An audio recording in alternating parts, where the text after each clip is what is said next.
truck, remind me of that, and I'll get them for you, or I'll bring them over or something. Well, I know. I mean, she told me to make sure to give them to you. They've been in the truck for 4 days. I know. All right, yeah, just bring it by here. Yeah.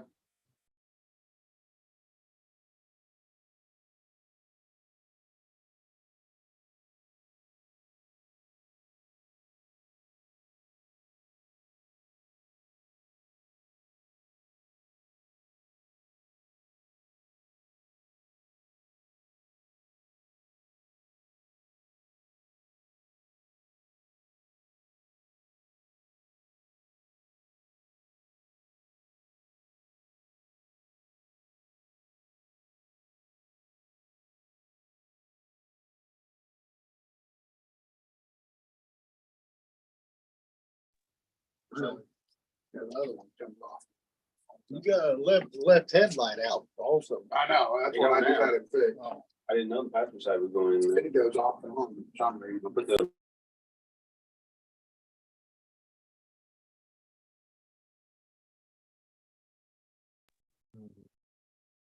Mr. Dunnigan, if you're online, if you could just stay muted for right now.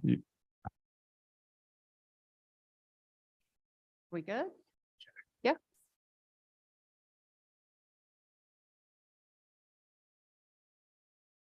Ready.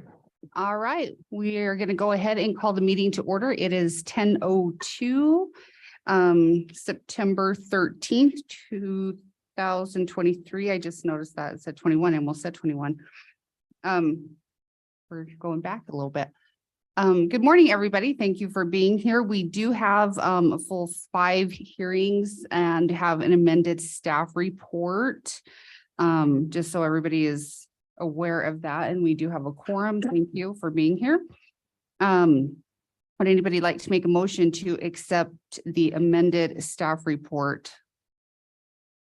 I'll make a motion. We accept the amended staff report. Thank you. I'll second that. All those in favor, please say aye. Aye. Thank you. And has everybody had a chance to look at the minutes from the August 9th meeting? Any changes or corrections? No, would anybody like to make a motion to approve the minutes as presented? I make a motion, we approve the minutes as presented from the August meeting. Thank you. I second that. All those in favor, please say aye. Aye. Motion carries. All right, we do, like I said, have a full 5 public hearings this morning. And we will, review the applications. I'm getting ahead of myself from the last meeting. We had the 2 zoning map amendments. How did those go, Megan? Those went great. Both got approved at the Board of County Commissioner meeting. And they're excited as everybody else to get that project going. Okay, perfect. Thank you so much. All right, moving forward, we will move into public hearing number 1, Gerald Dunnigan for a variance. All right. Thank you, Madam Chair. We have some construction, everybody outside going, so I apologize. It might be a little noisy today.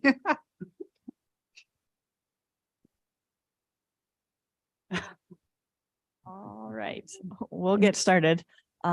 Property owner for the first 2 public hearings is going to be Gerald Dunnigan, and he's also going to be the applicant on this as well. This is one of the reasons for the amended staff report. Just had a few last minute changes, but not really affecting any of the information that's being presented here today other than changing of an applicant. The legal description for the property is 9.89 acres. Located within the northwest corner of the northwest corner, section 7, township 18, range 105. And for a real world location of that, if everybody knows where the Volsic trailer court is, it's vacant property just to the west of it. There's no assigned address. Currently it's zoned agricultural. It's also located within the growth management area and the highway overlay district. Current infrastructure that's there, Foothill Boulevard, which YDOT maintains, and everything is located right in front of it. Fire District 1 is the respondent agency. And there are some power poles on the front of the property, but as far as I know, nothing's been run to the property as well. Little bit of background, we had Mr. Allred, who was a realtor on behalf of another party who was interested in purchasing this property with the intent to develop it for retail sales and service of power sports, RVs, automotive, and parts like that. And that's what started the process of this. They have since decided not to purchase the property, but Mr. Dunnigan would still like to continue with the request for the variance and the zone map amendment. So the first public hearing, the one that we're in right now, is for the variance. Basically, the minimum district size for a commercial district is just shy of that 10 acres. So we need to have a variance request for that. And then the next public hearing will be for the actual zone map amendment going from agricultural to commercial. There's the zone map amendment. As everybody can see, there is some existing commercial within the area. Rocket and Rolling Rentals is located just about 200 feet to the northeast, kind of right in front of the Bullsick Trailer Court. We do have some commercial and recreational services just to the west of this property. And if everybody remembers, the vacant lot on the east side of the Bullsick subdivision is CRS as well as commercial located south just on the other side of the interchange. A little bit better aerial view of the property that you can see. A lot of people, I think, have been recreating on there, creating lots of different access points. One thing I did want to bring up, I figured Google Earth was the best view to do this, but you can see there's going to be quite a bit of topography existing on the property, also to the north and the west of it, just so everybody's kind of got a better visual feel of where it's located. Mr. Zimmerman properly posted public notice out on the site. And the actual zoning regulation that we are requesting a variance from here today is the Sweetwater County Zoning Regulation, Section 5B10, which says commercial districts, the minimum district size is 10 acres.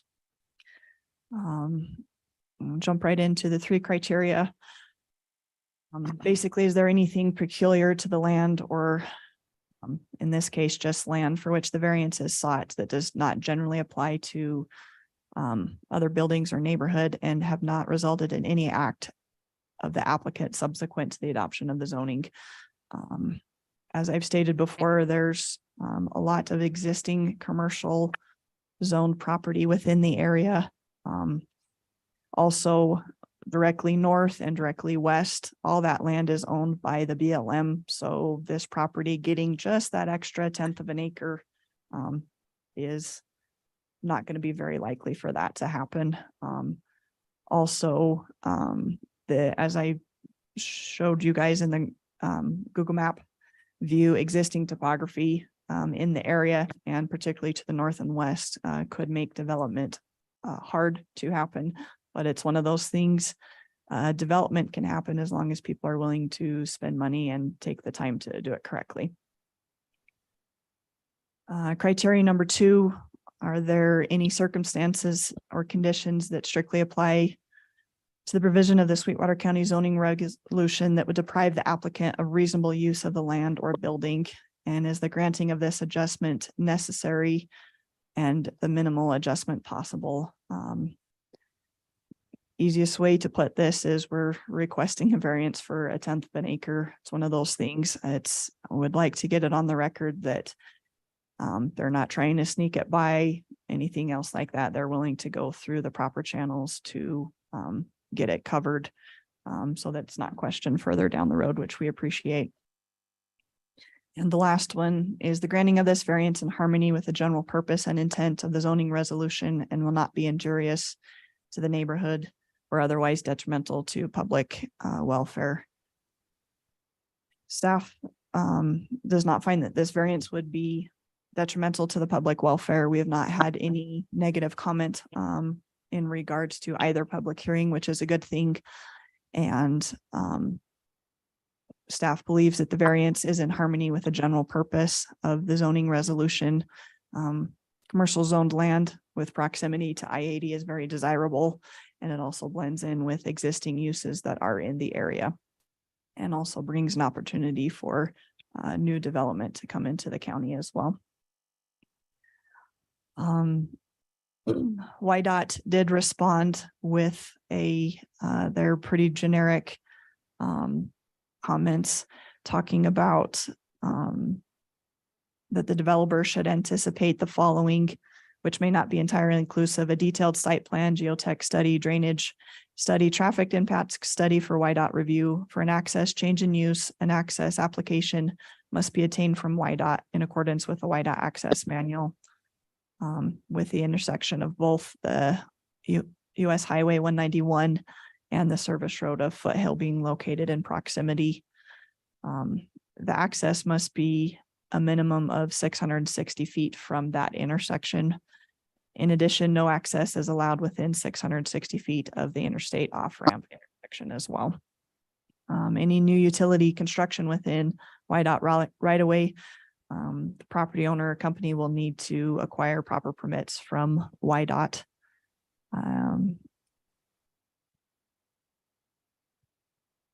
And we got a lot of no comment back.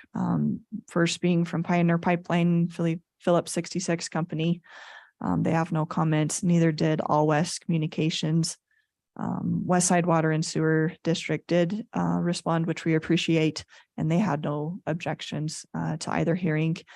And Mr. Dunnigan didn't respond to his own property, and he believes that it's a perfect location for commercial use. And we did have Kathy Green, the City of Rock Springs planner, respond back and say that the planning department has no objections with this variance, and the property is located within 1 mile of the city's boundary. Staff does recommend approval of this variance request with the following condition, basically being that the next public hearing for the zone map amendment also gets approved, since they kind of are hand in hand on each other. That's all I have for this one, Madam Chair. And I do believe Mr. Dunnigan and his daughter Robin are online with us if you have any questions for them. Good morning, everybody. Mr. Dunnigan, is there anything you would like to add to the presentation or say about the variance? No, it seems like to me it's in well order. Okay, perfect. At this time, we'll go ahead and open it up to the public for any public comment. If there's anybody in the audience that is for the variance change. If there is anybody against or would like to say anything in general. Hearing none, we'll go ahead and close the public comment portion. We'll open it back up to the board. Does anybody have any questions for Megan or Mr. Dunnigan? I think Megan, you did mention that this is bordered by BLM. That is correct. Okay, because I just didn't see that on the one map there, but The map that is shown in the packet is showing just the existing zoning within the area. Mhm. So if I go back to that directly north where there's the agricultural land, pretty much everything outside of the Volsic Trade Accord, all of that is BLM land. And then where the CRS is just directly west, that northern swat of, I believe it's around 100 acres is all BLM land as well. thank you. Does anyone else have any questions? Okay, hearing none, do we have a motion for public hearing number 1, Gerald Dunnigan for variance from the 9.89 acres, or so it would fit within, I can't talk this morning. It's gonna be a long day. Sorry, everybody. For the variance, we'll leave it at that. I'll make a motion to approve public hearing number 1 for Gerald Dunnigan variance. Less the minimum of the 10 acres. Thank you. I'll second that. We have a first and a second. Any final questions, comments? All those in favor, please say aye. Aye. All those opposed, Motion carries. Perfect. We'll move into public hearing number one, which goes with number two, which goes with number one, for a zoning map amendment from agricultural to commercial. Thank you, Madam Chair. If it's okay with everybody, I think I'm just going to jump straight into the review criteria since Yep, everything's pretty absolutely. much the same on this one. There you go, caught up with me. First criteria, is it compatible with the comprehensive plan and current resolution?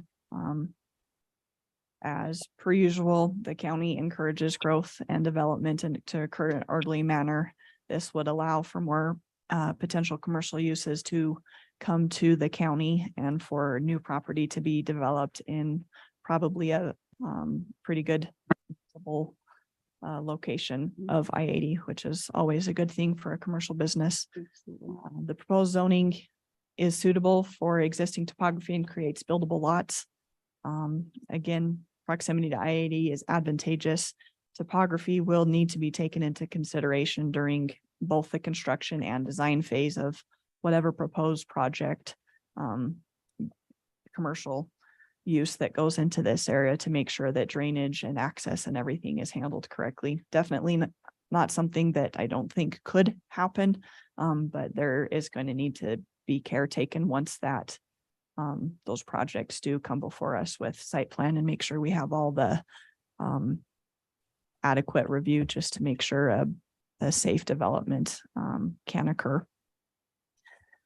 Good news is it's not off the edge of a mountain or anything like that, since we really don't have any mountains in the area. The little rolling hills that we have are able to be relocated if people are wanting to do so.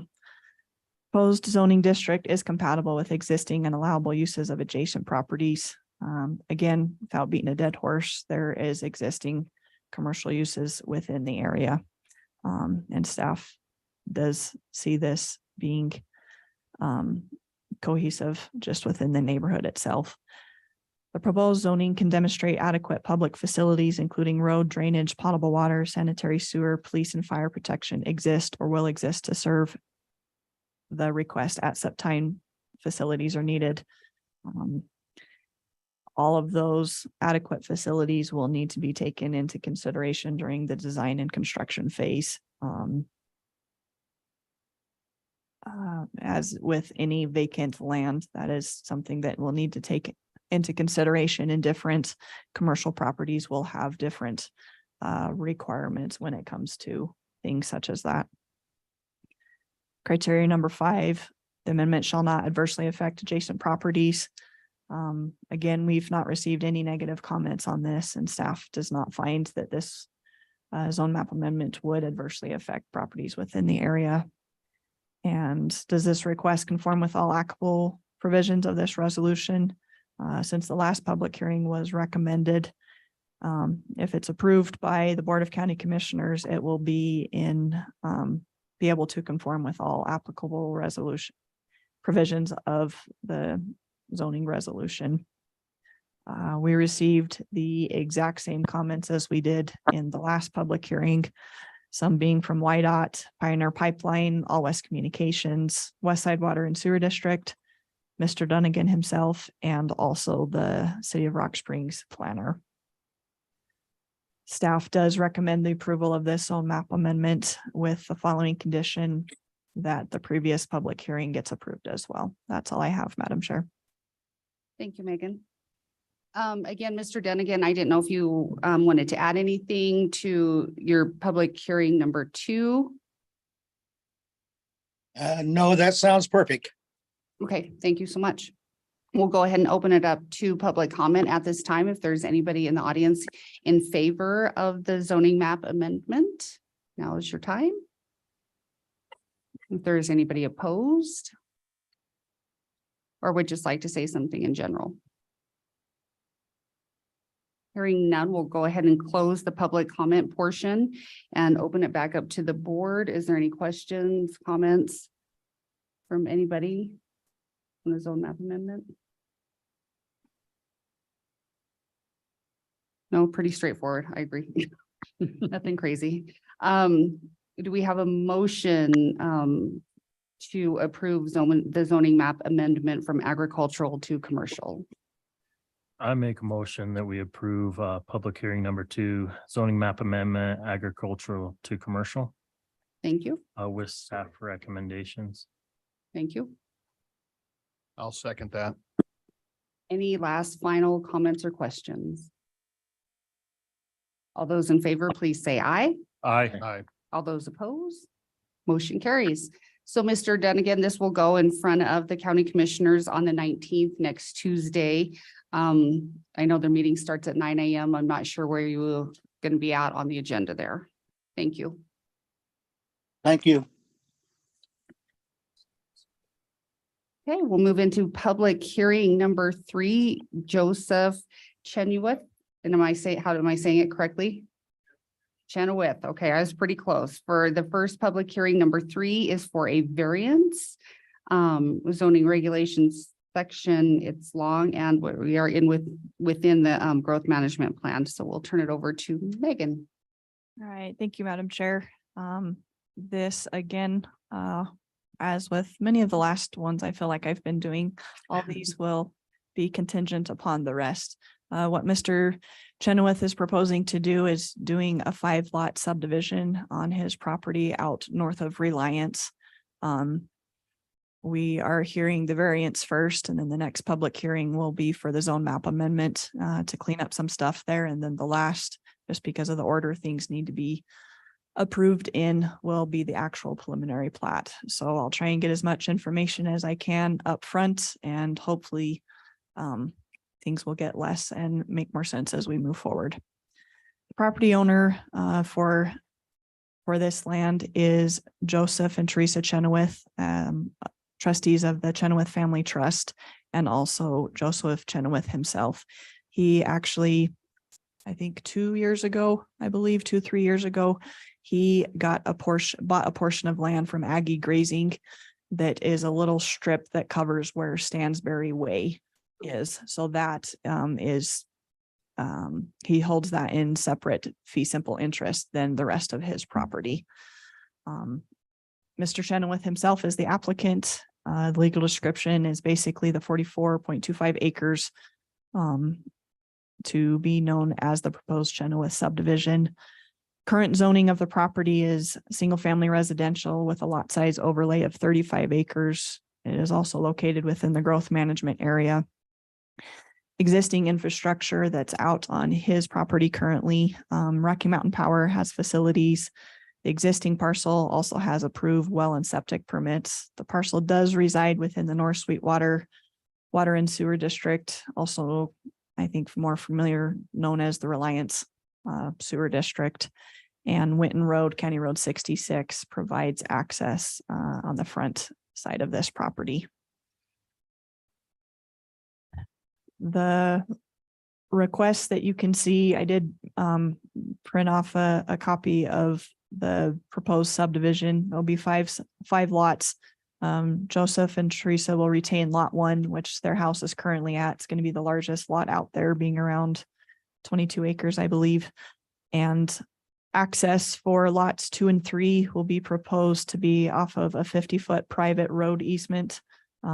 That's one of the variance requests that we are seeking here today. And lots 4 and 5 are proposed to be only allowed access off of Stansbury Way, which is proposed to be kept at the 100-foot private road easement, since it was given as a 100-foot private road location. They've elected to go with keeping that 100-foot. Specifically for this variance, they're requesting the 50-foot wide private road easement within the growth management area. 60-foot is required. So that's the variance for those 2 sections there. And then the last variance that's being requested is for all lots within the Chenoweth subdivision to be serviced by well and septic instead of having to connect to water and sewer district within the North Sweetwater Sewer District and City of Rock Springs Water, as no utilities have been stretched 2 miles north of where they currently sit. A little bit of a zoning map. You can see the proximity to where Reliance is at, and we're approximately 2 miles north. the proposed parcel is right here. They've got one other property owner out there that currently is living out there, the Colvins. And then everything else that is around it within that same section is currently owned by Aggie Grazing. And BLM property surrounds that section on all four sides. You guys can look a little bit closer at the preliminary plat itself. Mr. Jim Zimmerman posted proper public notice out on site. And here is the detailed snippet of each zoning regulation section that is being requested for this variance. Section 4C5B4. Basically, the property is going to be a subject of a subdivision permit, but it's something that the county engineer would rather not take over roads that are only servicing two property owners at this time. So county engineering and also the land use staff see that the proposed request is is a simple request. Also covering our basis, making sure that within section 4C5B6 of the Sweetwater zoning regulation, that we're covering the 60-foot that is being deemed because it's within the growth management area. And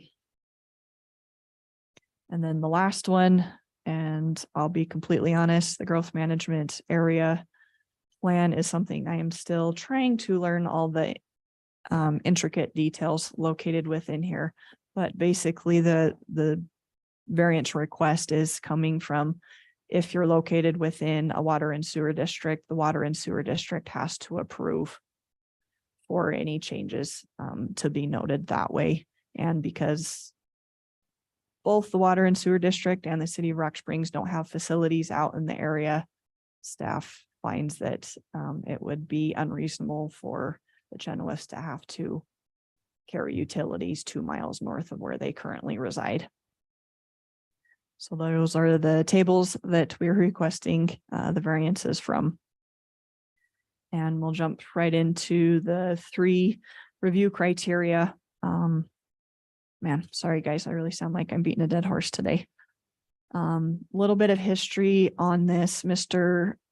Chenoweth and his wife, back in 2004, when they originally purchased the property, they did have to go through a variance for being able to allow well and septic on this property. One of the conditions that was on there at such time was that any division of the property would require the extension of public water to all parcels created. There's been no effort to continue utilities north, whether it be water or sewer. Staff finds that that's a pretty unreasonable request to still hold them to, and also while being to allow them to develop the property. All the lots are above the 2-acre minimum for well and septic within the growth management area. 4 acres is actually the minimum lot size that's being proposed. So staff finds that it's peculiar in that nature. And as far as covering the access on that 50 feet is just the 10 feet shy of what the 60 foot width restriction is, but also keep in mind that both the Chenoweth Way, which is being requested for the 50-foot variance, is only going to be servicing 2 properties as well. So staff does not find that there would be any problems with that. Criteria number 2, basically, is this the minimum adjustment that can be proposed? Staff does find that this is a very reasonable request. They're keeping it as wide as they need to. They have also been working with both the engineering department and the land use to make sure that they are keeping all fire turnaround apparatus, fire a full 50-foot radius for a fire turnaround apparatus on the cul-de-sac for both the locations. So they're working with us on that. And since they're well above the 2-acre minimum for lot size within the growth management area for well and septic, staff also finds that that's a very minimum adjustment to the request as well. And the last one is the staff find this basically being detrimental to public health, safety, and welfare. The fact that it's going through a subdivision process is a good thing. It allows staff and appropriate departments and other agencies to comment and make sure drainage is being taken care of, fire approved, measures are taken in place. They're developing the area and will be placing fire tanks out there. So they're going through a much more rigorous process than what they could if they went other ways to develop this property. So their staff is very thankful for that. Also, for well and septic to be approved, it's got to go through each governing agency, State of Wyoming Engineer's Office for the well, and also Sweetwater County Environmental Health for septic. So staff does not find that the request for the variance will be detrimental to the public welfare. We did receive comment back from agencies, All West Communications, Pioneer Pipeline, City of Rock Springs Planner, and YDOT did not have really any comments or objections to that, which is good. And staff does recommend approval of these variance requests with the following 4 conditions. The variance is for the 50-foot width of a private access road easement will only apply to Chenoweth Way and not Stansbury Way. Lots 1 through 5 within the Chenoweth subdivision will be allowed to be serviced by approved well and septic permits. And the preliminary plat or P&Z authorization for the Chenoweth subdivision will be approved by the Planning and Zoning Commission. And the resolution for the zone map amendment, which is the next hearing, will also be approved by the Board of County Commissioners. Just making sure all this stuff is essentially tied together. That's all I have, Madam Chair. Mr. Chenoweth is here, and also Mr. Mike Locke with DR Griffin. His engineer is here as well. Perfect. Thank you, Megan, very much. Would either of you like to come up and introduce yourself and add anything to the presentation?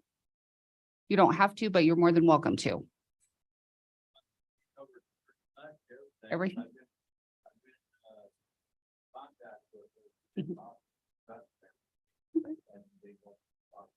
Perfect. Okay, thank you.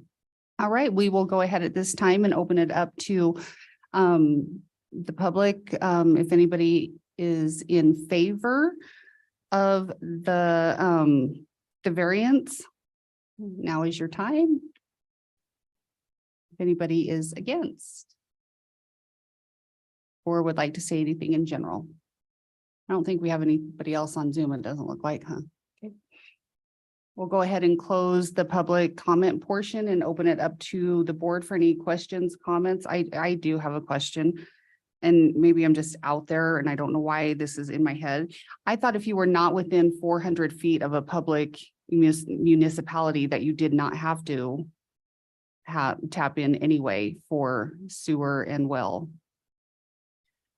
Madam Chair, you are correct with Okay. that. One of the things that I've noticed within the growth management plan is there's a lot of different sections that don't correspond with other sections within the same code.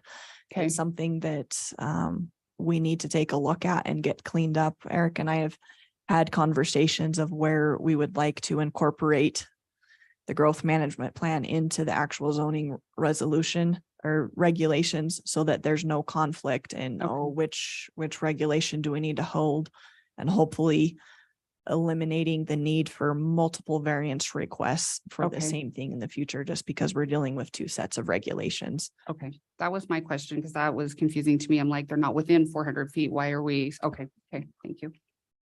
Thank you. Anybody else? Well, Mr. Chenoweth, I was looking at this, and this is jumping the gun a little bit. I'm all for your variance. I think growth is great. I don't have a problem, with the 2 acres, you're gonna have the water, the septics, that's all reasonable.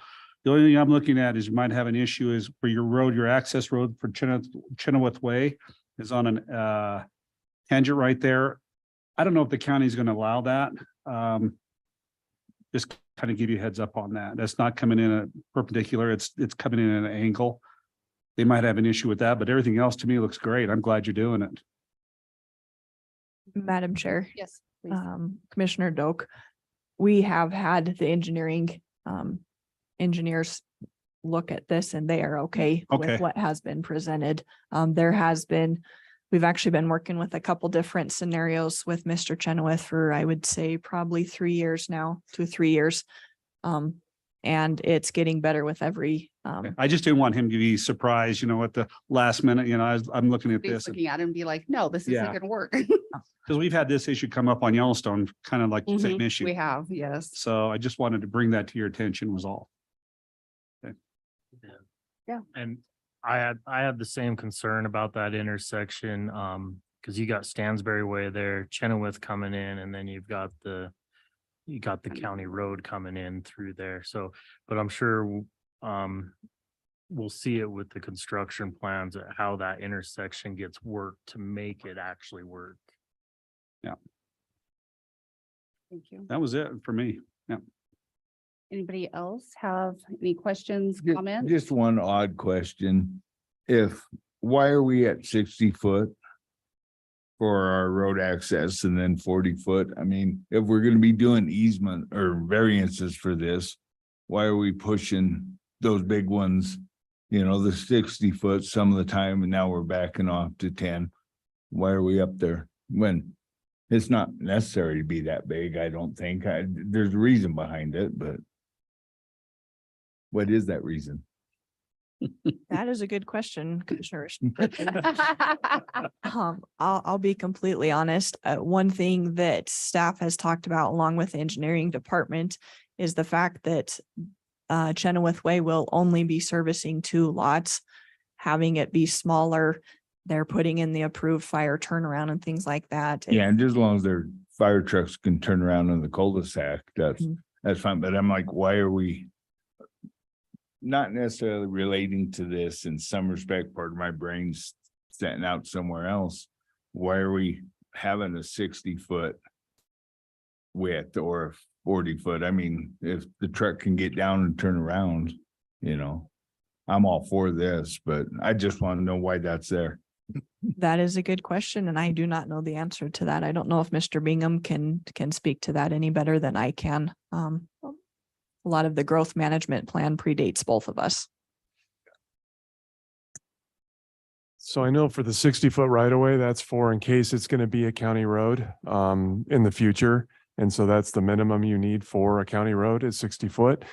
Yeah, the 40 foot is in statute as far as private access. It's really not necessary for them if we're not going to go down and maintain it to have more of their property taken. So that's why we reduced that to 40 feet. Now in the growth management area, it's 60 feet everywhere is required. And so the purpose of that is that's where the majority of your growth is going to be. And the extension of the county road system is what you're trying to promote for good, solid growth. There are issues with private roads, not in this circumstance, but in other circumstances where they're not done correctly. And you can't get UPS down the road. You can't get a fire engine down the road. You can't get a sheriff down the road because you need permission to drive on it. And so there's a lot of issues with extending private everywhere in the growth management area. Now, if you go outside the growth management area, you can do a 40-foot without an easement, without a variance from the zoning. Now, I don't know about that from subdivision, but the whole purpose of subdivision regulations is to extend that county transportation system. So that's the purpose of the 60 feet in the growth management area. That makes sense. Yeah, I just needed to hear that. yep. That's really the reasoning for that 60-foot right away. And then I guess my other question will be about the easements down Stansbury Way. So Aggie's, you purchased the land of that. Now, is that easement on there, is that a private easement that Aggie has, or who has? What is that easement? You guys, is there access for future growth backwards of that, Madam Chair, Commissioner Richards, as far as that goes, my understanding of how the land got given to Mr. Chenoweth was they deeded it to him outright. So he physically owns the land. Right. In this next step from preliminary plat to final plat, we are going to be looking at construction drawings. We will be having a lot more detail in front of us But will I've also just be- looked at the map and I know there's an easement, Stansbury Roads, whoever, Stansbury Mine, that all should have been properly had proper easements way back when. for all Keyword that land should have been. should have, but Yeah. we know how should have has worked in. So that is one thing that we will be taking care of with a private road access easement that will clean up maintenance. It will also dictate who can use that road. I know currently Mr. Chenoweth and I have spoken. They are currently working on reclaiming the old Stansbury Mine Road back to the east edge of Mr. Chenoweth's property. And so that's something that's happening right there to where that road will actually no longer be in existence further than his property. And he has a verbal agreement with them right now for them allowing access on his property to get back there to do all this reclamation. It is something that we will be looking at, especially timeline wise, to figure out what the details need to be in that private road access agreement And that will then go with back the to subdivision. The other question I'm still looking at is we're gonna have 3 accesses or, the main county road out there, then the Stansbury Road, because that's gonna have to bring access to the 2 lots on the east side or north side. And then the little cul-de-sac driveway, and that they're like all coming together one spot. Is that gonna change, or are we all gonna have that? That's one of those things that's kind of hard when you're looking at something just on a flat sheet of paper Mhm. and looking at it physically, going out there and looking at it in the field. A lot of this stuff details wise will get hashed out, like Commissioner Gerard said, when you start looking at construction plans and you're seeing how everything's physically going to get built. So that will be something that will be ironed out basically at the final plat stage. We can't require construction plans until that stage, Okay, but it has been very much a topic of conversation. thank you. Thank you. The only thing I had, each lot will have its own well and septic. Is that correct?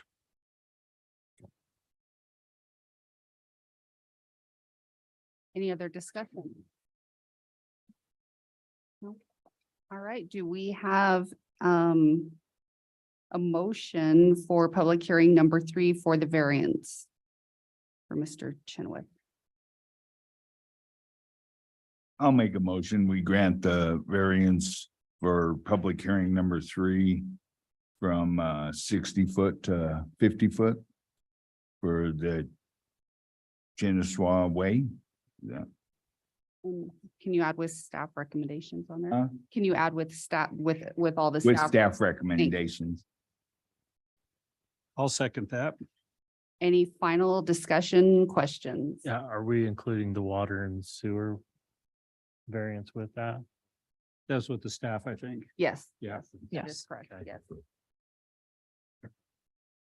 All those please say aye. Aye. Aye. All those opposed? Motion carries.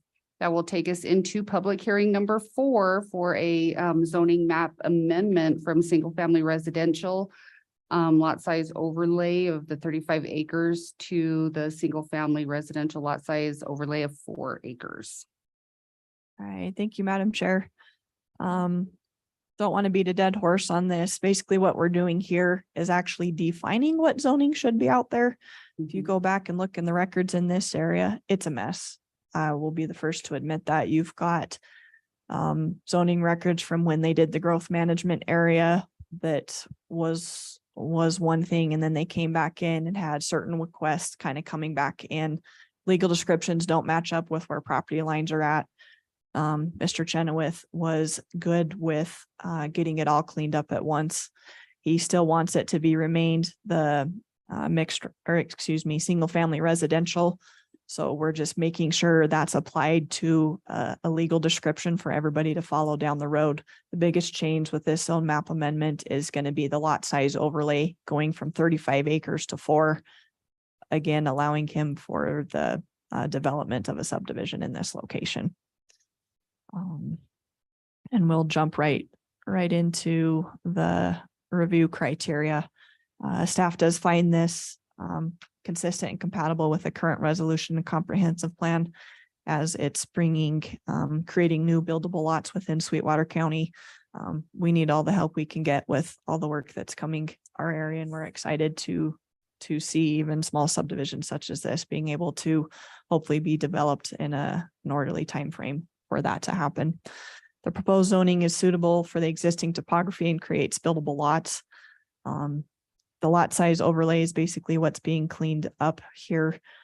He did want to keep the lot size overlay, just trying to basically, if anybody in the future did want to subdivide it, they just couldn't do that. They would have to come before the board and request basically another zone map amendment to do that. So it's allowing for smaller lots to be developed, but it's also keeping a minimum size just a little bit bigger to hopefully help prevent future splits down the road.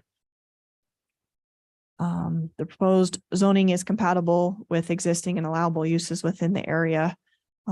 Like I've said before, we're just cleaning things up and making it more definable for everybody in the future to know what's going on, helping to clean up records and allowing a subdivision to happen at the same time. The proposed zoning can demonstrate adequate facilities, including roads, drainage, potable water, sanitary sewer, police and fire protection will exist or will serve to exist at the request such time facilities are needed. Because this is going through the major subdivision process, adequate facilities are currently being under review. There's only so much we can do review-wise at each separate stage of the application, but private roads are being proposed, and we will have them have maintenance agreements, which will entail who will maintain those roads. And also, one of the conversations we had just trying to get things cleaned up before we brought it to you guys was, do we want these roads to be right of way, or do we want these roads to be easement? It was ultimately settled on, they wanted these roads to be easement so that the property owns a whole portion of the road, but that the document maintenance agreement can be written so that the access and maintenance of that will be for both property owners, and you don't have a road out there that you need to create an HOA for or anything like that that could get sold in a tax sale or anything else like that. This is a little bit easier way to identify who owns the road and who is maintaining it in the future. Hopefully, eliminating problems that we've seen. Everybody all knows that the little intricacies that are in private roads, we're trying to eliminate those as much as possible with this. And fire protection is also going to be proposed with maintenance agreements. They're proposing to put 2 underground fire tanks located in lot 1 that will need to have a maintenance agreement and things as well. So those are all things we're talking about in the conversations. Most of that will be hashed out at the next stage of things. So we're making sure when the subdivision is approved, we have all kind of the background things sorted out so that those lots can be developed and sold, and hopefully not have to be an afterthought for a lot of people purchasing those. Criteria number 5, this amendment does not adversely affect adjacent properties, communities, to the health and welfare of the residents within Sweetwater County. Staff has not received any negative comments in regards to that, and they don't see that this zone map amendment would adversely affect. If anything, it's helping staff clean up their records, which we greatly appreciate. And finally, the request does conform with all applicable provisions of this zoning resolution. We did receive a bunch of no comments back from All West Communications, Pioneer Pipeline, City of Rock Springs Planner, and YDOT. No comments and no objections, which is a good thing moving forward with a preliminary plat to a final plat stage. Staff does recommend approval of this recommendation for the zone map amendment with 2 conditions, those being that the preliminary plat is approved by you guys, and also that the variance is ultimately approved by the Board of County Commissioners. Again, just trying to tie everything together since it's kind of a package deal moving forward. That's all I have, Madam Chair. Thank you, Megan. I have to ask again, I apologize if there's anything you would like to add to the presentation. No? Okay, thank you. We'll go ahead and open it up for public comment for the zoning map amendment. If there's anybody in the audience in favor. If there is anybody against or just want to say something in general. Hearing none, we'll close the public comment portion and open it up for the board. Does anyone have any Yeah, questions? I do. Madam Chair, Megan, I got a question now. Lot size, minimum lot size in the county is what, 1 acre? With septic and well? Two. Okay, so we're doing a 40-foot road here and we got 2 lots actually we got 3 lots that adjoin, 1 6.5 acres, 1 little over 4 and 1 of 4. This, since we're doing a 40-foot road, there's not a chance, if I understand this correct, they can't re-subdivide this and get, instead of having 2 lots here, have them 4 or 5 lots. Because they will be approved for well and septic, the smallest they would be able to go with the way our current regulations are is 2 acres. Yeah, but that's what I'm saying is, okay, we pass this right now and then we could have an additional 3 lots there. That's why they're doing it. Yep. Sorry, go ahead. Yeah. I just want So- to make sure that with the 40-foot road, in the future, if Mr. Chenoweth decides to sell this property, and you have another developer come in there and he says, well, I can subdivide this and I can get 3 more lots out of this. That is something that could happen in the future. That's the reason why he's going with 4 acres right now, instead of bumping it down to 2, is if someone did come in and purchase those lots, they would have to come again before the board and request that. It's the lot size overlay was put into place with zoning to help, I wouldn't say slow down growth, but also to make sure there was checkpoints every time a property needed to be developed, Yeah. so that they weren't, even if this didn't have a lot size overlay on it, and they just went with R2SF zoning on it, and let's say they sold the lots 5 years from now, and someone came in, they could propose the subdivision and could just go through that subdivision process. They wouldn't have to go through another public hearing for a zoning change. So it's kind of putting just those little pumping the brakes on it, saying, hey, you're going to have to go through more public hearings to make sure this is actually what is best interest for the area and location and stuff. Well, don't get me wrong. I like the 40-foot, especially on the construction end of it's going to be cheaper. But if you had somebody come in there and you already have a 40-foot road and they want to add 3 more lots in there, and now it's not up to, the 60-foot width, and that's just all the work he's done, and they're just trying to, take advantage of it and not having the width that we should require. I just, I want to make sure that we're all on the same page. No, I definitely do think that is a valid concern, but also I think we need to, you can plan for all the worsts and everything else with that, but also you kind of need to look at the situation that's there in front of you and go, Yeah. Does this serve the purpose that we were trying to do at this point in time? There's no way we can think of all the possible. I just want to bring that to everybody's attention. No, I think that's a Okay. great point. Thank you. Any other questions, comments? I do appreciate we're getting all of this out in the open now. Thank you. It does make it a lot easier. And I don't want to sound like a downer. I'm just, worst case scenario, just so you're well aware. I'm all for the growth, and if you can put 3 more lots in there, you can sell them. I don't see a problem doing that either.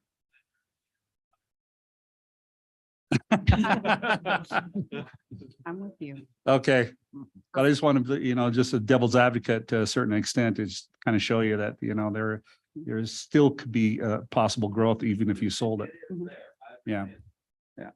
Perfect. Well, I like your idea. I like 4. I think the bigger I like the lots are 4 better. lot, I 4 really do. acres, yeah, at a minimum, I do too.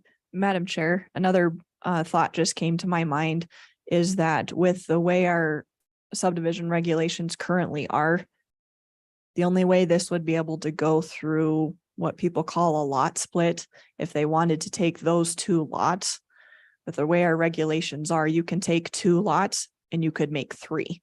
The only way that they would be able to make 4 lots, I can't remember how many you said, Casey, on that. The only way they would be able to do that is if they went through the full-blown major subdivision Yeah. process again. Okay. So there is also that check in our regulations there too. All right. Do we have a motion for the zoning map amendment from the lot size overlay 35 acres to lot size overlay 4 acres? I make a motion that we approve public hearing number 4 zoning map amendment from single family residential with a lot size overlay of 35 acres to a single family residential with a lot size overlay of 4 acres With staff recommendations? with staff recommendations. I'll second that. Any final comments or questions? All those in favor, please say aye. Aye. All those opposed? Motion carries. And that will take us into our final hearing, public hearing number 5, which is what we've all been talking about for the last 2 hearings. So the preliminary plot. All right. Thank you, Madam Chair and Commissioners. Definitely don't want to beat a dead horse here. I'm just going to jump straight into the comments that we've received back. All agency comments that we received are the same as the 2 previous hearings, basically no comment. Most of the comments were derived from Mr. Jim Zimmerman. One of the comments that he came back in discussions with Fire District number 1, who will be the responding agency in this area, is Fire District number 1 has requested that the entire fire turnaround be asphalted. This includes the inner portion. This request is also confirmed in the requirements as stated in the 2021 IFC section 50323, which states the staging area to be required to support the imposed load of the fire apparatus and should be surface as to provide all weather driving capabilities. This comment basically came from reviewing it. How it was originally drawn was there's kind of a little loop when you're looking at the fire turnaround. There still is one there, but just making sure that the applicant and engineer were aware that the surface of that fire turnaround will need to match the surface of what the county road is. And right now that is asphalted. It is not gravel at that point. And there's quite a bit more comments from Mr. Andy Hooten, the Assistant Public Works Director. I would say majority of these have been discussions, whether they're discussions that are around maintenance agreements, road access agreements, agreements for the fire turnaround, maintenance of all that kind of stuff, just making sure people are thinking of, hey, these are things that we are going to have to make decisions on now that could affect the layout and everything. That's the checkpoint that we're at right now, is the preliminary plat. Are we okay with how everything else is laid out?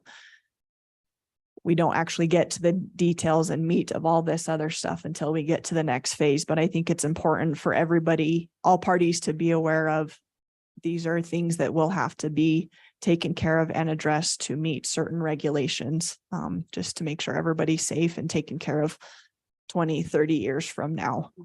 We've got to keep that in mind when we're reviewing things. I don't want to bore you to death with reading through all of our comments back on that. Another thing that was talked about is that fees in lieu of can be waived at the final plat stage. The county is not really wanting to have any more parks just spotted all over. They have enough to take care of. So that is a request that can be made. And I would say most of my comments echo Mr. Hooten's as well with that. And when it comes time for recommending approval of this, staff does recommend approval of this preliminary plat applications with the following conditions being met for final plat. And these conditions are just some of the bigger ones that staff feels is important for everybody to be on the same page with and know these are things that are going to need to be hashed out, as well as knowing that money's going to start coming to the table when it comes to time to either do a letter of credit, a bond, a subdivision improvements agreement. All these details will be coming at the next stage. And the 6 criteria that has been pulled out are ones that don't necessarily apply to every subdivision out there. So we just want to make sure everybody's on the same page and we have something to go back and look at. The conditions are as follows. The resolution for the variance and zone map amendment are approved by the Board of County Commissioners. Agreements will need to be drafted and recorded detailing the maintenance and ownership of the proposed private access roads Chenoweth Way and Stansbury Way. Agreements will need to be drafted and recorded detailing maintenance and ownership of the proposed fire tanks and fire turnaround area that is located in Lot 1. Title work will need to be submitted that is up to date within 30 days of the final plat application for both property owners that own interest. As we've discussed before, there is actually 2 property owners in this. The Chenoweth Family Trust owns the majority of it, and then Mr. Chenoweth himself owns just that little portion of Stansbury Road. We want to make sure we're looking at the history of everything in the area there. Chapter 23 requirements for well and septic, as instructed by Wyoming DEQ, will need to be taken into consideration as well. And just a reminder for everybody, preliminary plat shall be effective for a period of 1 year from the date it's approved. So if this gets approved today, we need a final plat submitted, a completed final plat application submitted prior to a year from today. And keep in mind with statutory requirements and things like that, if you, like you guys will know, in order to get scheduled for hearings today, you had to turn something in 2 months in advance, just so that we can advertise it and everything else like that. If you guys don't find that you could meet that, you can always request an extension, but that also requires coming back and requesting an extension from the Planning and Zoning Commission. We just want everybody to be aware of those little details that sometimes cause a problem in the future. That's all I have, Madam Chair. Thank you, Megan. Anything else you'd like to add? Okay. We'll go ahead and open it up to public comment for public hearing number 5 for the preliminary plat for the Chenoweth subdivision. If there's anybody in favor or against, anyone in the audience that would like to say anything in general?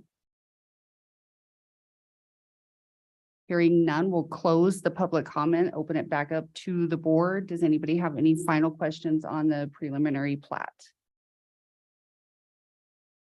I want to thank Megan because we've had some stuff we have approved that has not come through in a year. And so I think it is important that we put that out there, that there is that timeline. If not to request then an extension. So thank you. All right, do we have a motion to approve public hearing number 5, the preliminary plat for Chenoweth subdivision? I'll make a motion. We approve public hearing number 5 for preliminary plat for Chenoweth subdivision with staff recommendations. Thank you. I'll second that. Any final questions or comments? All those in favor, please say aye. Aye. All those opposed, motion carries. So it will go to the county commissioners on the 19th. Again, I know you were here for the beginning. I'm not sure what time you'll be on the agenda. Their meeting starts at 9, but you should be able to find out what time you're on the agenda. Thank you. Do we have anything else? Any old business and an update? Yeah, I would love to hear something on the BLM stuff that's going on. Yeah, that would be amazing. Here's the flag, sorry. And she doesn't have to switch it. Thank you, Madam Chair. So get plugged in here so you can see it up on the screen.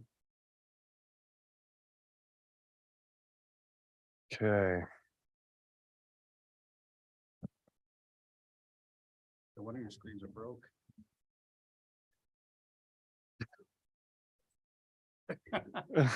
Worries. Oh, hang on. Just when I thought I had, but anyway, just while I'm pulling this up, if you're not aware, but the BLM Rock Springs RMP was released after 12 years of work with the county being a cooperator. Mr. Marcotte and Commissioner Johnson, former Commissioner Johnson, worked on that in the 12 years. And the last comments that came from the county was in 2020. And so it's been sitting there, and then all of a sudden it was released without the cooperators really knowing what was happening. So it's in its 60-day comment period. Just some dates so that you know. Sorry, the 90-day comment period ends on November 16th. I can forward you the information as far as the link if you want to submit comments. I feel it's extremely important that the public gets out and comments on this. It's the preferred alternative is alternative. There's 4 alternatives. And just so you know what the difference is, and I'm going to show some maps just so you can see the differences in those alternatives. So alternative A is there's no change in the BLM plan. So it would go back to the original resource management plan. So that's alternative A. Alternative B is the most conservation or preservation minded alternative that's on there. And so then C is more development friendly, the most development friendly, and then D was a compromise between B and C. With the change, one thing I want to commend the Planning and Zoning Commission and Commissioner Toman with the foresight was the adoption of the federal land use plan that we went word for word and spent all that time going through that. And what I mean by that is I believe we adopted that. Time runs away so fast. I don't know if it was last year or the year before. I think But last year. I think it was last year we got that done. And we'll be able to use that in our comments moving forward. One thing that's important for when Sweetwater County is a cooperator, and one thing that's important when they analyze these plans and alternatives, it has to meet our federal land use, doesn't have to, but they have to consider our federal land use plan, which I don't believe has been considered because we just barely adopted it last year and we haven't submitted comments since 2020. So that'll be very important moving forward with comments. So just to show you the differences in the maps, and the one good thing our federal land use plan does go into is all the different sections that are in the RMP, like wildlife and fisheries, vegetative, communities, wildlife, special status species, wild horses, and we'll be able to go in and comment on those. So basically it's 1,300 pages. It's broken up into 2 different volumes. This is just the volume 1, which goes through all the different alternatives. But I wanted to just go to the maps just to show you the differences in the plans. So here you can see so this is alternative A. So this would be the existing RMP. And so what you see, whoops. So in red is unavailable. So this would be fluid, so oil and gas. Mhm. Okay, and just so you know, not all of Sweetwater County is in the Rock Springs RMP. You have the Rock Springs RMP, and then you got, as you can see over to the east is the Rollins field office. So the Wamsutter area, that oil and gas field, they're under a different RMP. And then the Kemmer field office is under the Kemmer RMP. So we're actually in several different RMPs, and depending on where you land and depending on what alternative ultimately gets published here will influence, where you can do development and such. So anyway, this is the alternative. Sorry, let me go. Hold on, let me go. There we go. So this is the current RMP. Now, as you can see, an alternative B becomes highly restrictive. Mhm. And then you get into, And that's the one. and the red is unavailable for leasing. So you can see that is a huge difference. That's what the federal government wants right now, correct? Yes. Yes. Yes. Yes. And so, right, that's correct. Thank you for pointing that out. So alternative C, as you can see, is more development friendly. The red sections are smaller. And then alternative D gets to more of a compromise between the two, where B is more of a restrictive, but the red area still is not as big as what you saw in the other one. I think one of the ones that becomes very concerning are the ACECs. And I don't know if you remember when we went through that, areas of critical environmental concern when we went through our federal land use policy. And let me pull that up. Special management areas. Oh, there we go. Okay. Okay, so right there you can see where the ACECs are in green, and then you have some wilderness study areas also in there. So when you go to, you can see that expands quite a bit. the ACEC locations, both north and south of the interstate. Okay, alternative C, as you see, a lot smaller those areas. And then you get to alternative D as a compromise between that. One thing I know that in the comments of the 12 years, one thing that the county did agree with was Little Mountain, and that being in an ACEC, just to preserve that from oil and gas. So it's very important. These have big ramifications of how development can occur. Another one of concern is the right-of-way. So this is the current resource management plan area under alternative A. And then those are right-of-way exclusion areas. And my concern is when you, especially when you get into the checkerboard, what does that mean for those private landowners that are in there? Yeah. What does that mean? Does that mean you can pull a right-of-way of accessing your property? I don't know what that means, but it's of concern. It also can prevent from, there are pipelines. So the pipeline companies and the oil and gas companies are having concerns with this under alternative B, which is what the staff is recommending, the agency is recommending. And so, and when you get to alternative D, huge difference, okay, in those restrictions. And then of course, in alternative C, even less restrictions.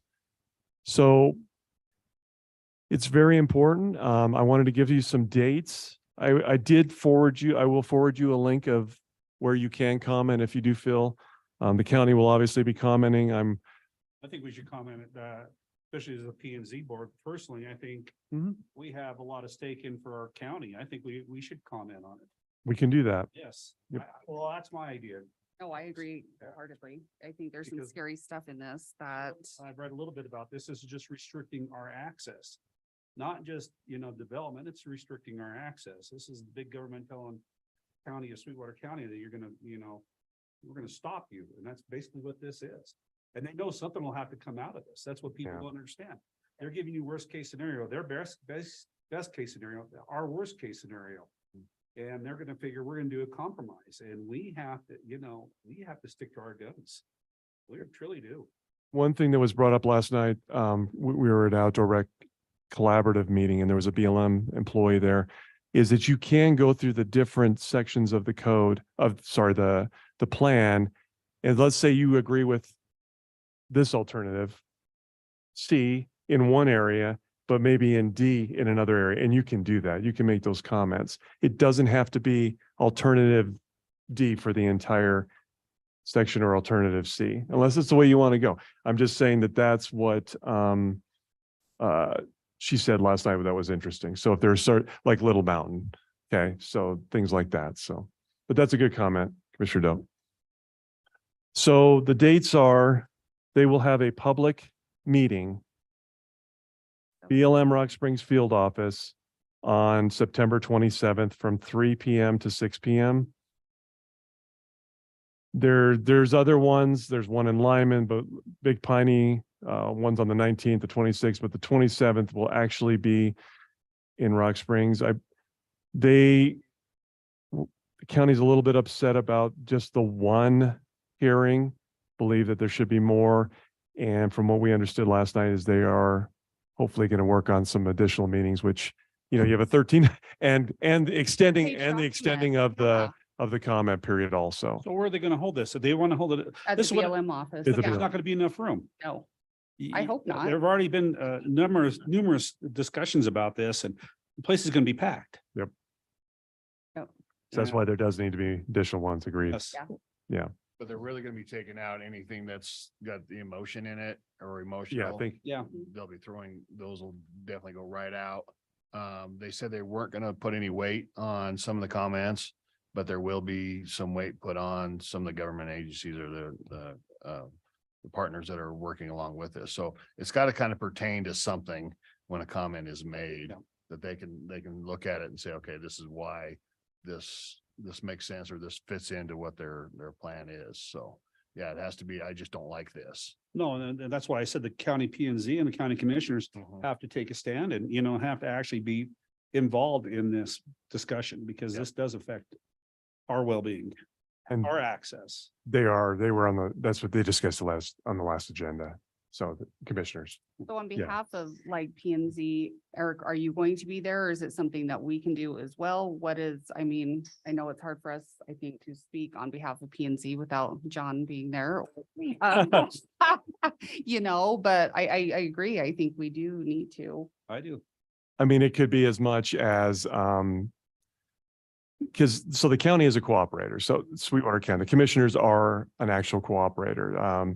What you could do is, because you have passed the federal land use plan for Sweetwater County, is it could be in as much as a general comment that, you know, that plan needs to meet the requirements of our federal land use plan.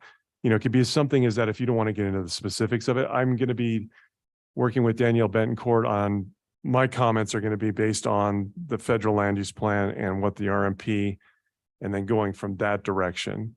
But yeah, I mean, it can be just as general as that as you want it. Think about it. Can go out between now and October, the next Planning and Zoning Commission meeting, and we can bring it up again and see where you want to go with that. Because we'll have had also that public meeting. So however you want to do it, we can draft something up, staff can, and with your direction on that, but definitely should be in line with the commissioners, I think. So Eric, I have a question for you. Yeah. What possess them to do this? I mean, what is the state doing and the county's doing wrong that the federal government wants to restrict our access? I mean, what is their reasoning behind this? That's what I don't understand. It's the old adage, if it's not broke, why fix it? It's politics, And It's that's it. politics. And period. that's what gets me, Yeah. that we are concerned about Little Mountain and Pine Mountain. There's areas, the sand dunes. There's areas that we consider, you know, that untouchable, plain and simple. Federal government come in there and tell us that you have to do this, and this is not right. It's not But right. public land. Exactly. Well, BLM has so yeah. much land in the state, west of the Mississippi, none of east of the Mississippi, and none in Texas. People don't realize that. Yeah. But Wyoming has so much BLM, so much public land this really affects us, not only economically, but our freedoms, our right to go where we want. And it's not broke. That's what I guess I'm a little upset about this. I've been reading a little bit about it. Yeah, Yeah. there's a lot of concerning things in there. So I'll just, and then if Commissioner Richards wants to add anything to this also, but like yesterday at the Agricultural Committee, you know, the Legislative Committee, the Kimberly Foster was there and I believe she's the Assistant Director of the VLM for Wyoming, did state that Alternative B meets this current administration's policies. So I think that's your answer. Yeah. Okay. Well, my father-in-law was the head of the BLM here in Sweetwater County in this whole district. And he's opposed to this. And he worked for the federal government for 30 years. And so I just don't see it. I just don't understand it. Politics.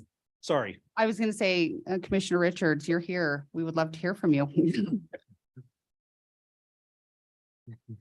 Madam Chairman, I'm far from an expert on this. Eric is our expert on this, but you asked where this come from. The current administration has what they call the 30x30 plan. And his goal is to dedicate 30% of public lands to conservation by 2030 and 50% of public lands to conservation by 2050. And this is the first shot in that salvo. We just happen to have an RMP in process and sitting on the shelf. There was talk less than 3 to 4 months ago that if this RMP wasn't produced in the next month or two, they were going to scrap it and start over. That would have probably been preferable. Well, yeah, they've been working on it 12 years. When these are designed, you have B and C, which are the extremes, and then everybody works together to come up with D. D isn't perfect for everybody, but it's the compromise. And they basically threw D out, proposed B, which puts us behind the 8 ball because that is the agency preferred, which means it's all of our job now to tell the agency they're wrong. And one good thing with Lauren Hazard's presentation to us last night was explaining what comments are and how comments work, what they consider a substantive comment. And they won't listen to somebody who just comes up and says, this plan's bad. Yeah. You have to go into specifics. And I don't know, did you bring copies of that to give? I did. To give them? So, yeah. Yeah, because that's good Maybe information. Email it to us, that'd be great. Yeah, I can. And you're right. I don't believe all of the BLM employees support this, but they all work for the administration. So officially, they support it. have to support it. The legislature, which would be the Agriculture and Select Water Committee, this week, they had a vote and they are going to officially request an extension to the 90 days of an additional 120 days comment period. Part of that is asking for more in-person comments, but in-person isn't the best. The link on that page, they were very clear. That's the comments that they're going to take more seriously. The people who stand up in front of them at that meeting on the 27th probably aren't going to get much weight. So the better comment path is through that link on their website. And you have to be very specific. And it says it on that sheet. They want specific comments, not general comments. Well, the problem is you have a federal government that has more people working just in the BLN department of it that lives in the whole state of Wyoming. And when you have 40% of our or 50% of our land in Wyoming is public land, you know, we have an uphill battle. We have a huge uphill battle. And the weight of 560,000 people live in Wyoming, and which not all of them are going to agree with us, the people in this room, are going to be fighting the federal government with 3 times as many people just in that one department that's in the whole state of Wyoming. I mean, it's an uphill battle, and it's people that you're going to have to make your comments. You're going to have to comment, but there's nothing wrong with getting up there and talking to people. You can't use vulgar words. You have to be passionate, but you have to have specifics like you're talking about, Commissioner. Madam Chairman, yes, Casey, that's absolutely correct. This system is designed to take in the opinions of cooperating agencies, but it's also designed to ignore them. Yeah.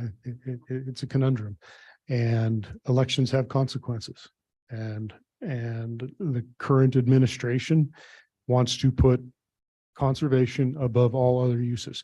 Now, just be aware, this is still multiple use under their definitions, but they have added conservation as a use. So if conservation is a use and non-motorized recreation is a use, they believe they've met the standard of multi-use of all of this land. I think the scariest part of this plan is that map that Eric put up showing the restrictions on use and right-of-way, the right-of-way restrictions. This has the potential to put an end to industrial development in Sweetwater County, because industrial development doesn't do any good on private land if they can't get the results of that, the product of that. You have no way to conduct business, plain and Yes. simple. Power lines. Yep. Pipelines, roadways, Water. utilities. Yep, water. exactly. All of that has to have a right of way to cross that federal land. And that map shows no right of ways. Red, not blue. Yeah. Red, eliminate right of ways. That'll bankrupt this county. Absolutely. Without a doubt. So yes, Sweetwater County Commissioners are working with Eric, with the CLG. We were part of the original planning. Was it perfect? No, D is not perfect. Even if they adopted D, we would need to do some work to make some changes to D, because it still has some issues, but it's a whole lot better than B.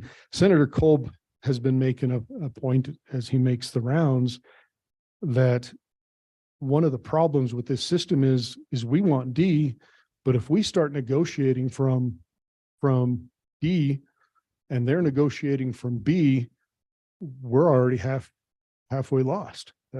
That's the system that we're working under. So we need to go line by line, and it's going to take a lot of resources, a lot of man hours. Sorry, Eric. line by line through all 1,300 pages, which they're all not all the alternatives, but that table in the alternatives plan, line by line, we're going to have to go down and say, this is what we prefer and this is why. This is what we prefer and this is why. And it's just going to be manpower and money. And that's why we're part of the CLG. We hire a land use attorney that is an expert in these kinds of things. But remember, this CLG is very, very ag heavy. We need to look at it from the point of Sweetwater County, not just CLG. So we're going to have to be very, very involved in the process. Be a long comment. Geez. Well, you get somebody like me is pretty passionate about it. And sometimes my words don't convey what I mean. And sometimes I apologize what I say because I look back and say, well, that was an idiotic comment. But, you know, when you're passionate about something like the people of Wyoming are passionate about our freedoms, our right to public lands, it hits a little bit home and people have to realize that. Madam Chairman, that's absolutely right. And while we're encouraging people to go to these meetings, because the BLM needs to hear from so many people, we also have to teach people how to make a good comment.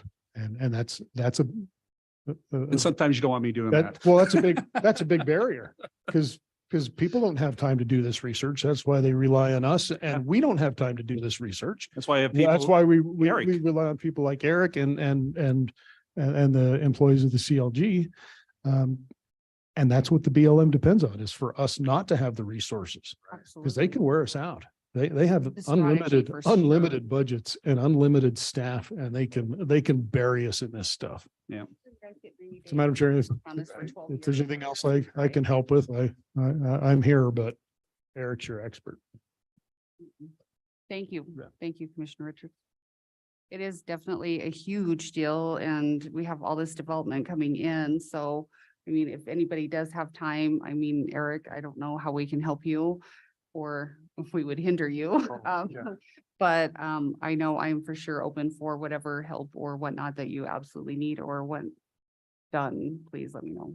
Appreciate that. I also forwarded, just while we were in the meeting, the Kilpecker Sand Dunes open play area. This is a survey, satisfaction survey. This has nothing, I don't believe this is associated with the RMP, but I did send it to you. The BLM handed us to that. And I thought, well, anything on a survey, I'll tell you this right now, surveys are important to respond to because they do actually, maybe, especially because there's one out by the state, I believe it's by the State Parks and Rec, right, Mark? Yep. On that. Those are also important because they base management decisions on those surveys. So I did forward that to everybody on the Planning and Zoning Commission just now because they have a QR code, but I sent you the actual link. So Madam Chair, I'll just keep you guys updated. Think about as far as comments and such, I'll be working in the meantime on stuff and I'll have that in the back of my mind that Planning and Zoning would like to make some sort of comments to the more comments, the better. This is the other thing too. Very important. If you do not comment, you cannot protest it. Okay. So there's a protest comment period that comes after Bureau of Land Management has made their decision. So if you do not comment, you cannot go into the protest period. If you do comment, then you can protest. So that's why, as Commissioner Richards stated, it's important to do written comments. Okay. So Madam Chair, that's all I have. Thank you. Thank you very much. All right. Hearing nothing else, we will adjourn the meeting. It is 11:29. Thank you, everybody. Thank you. Very good job. Yes, thank you.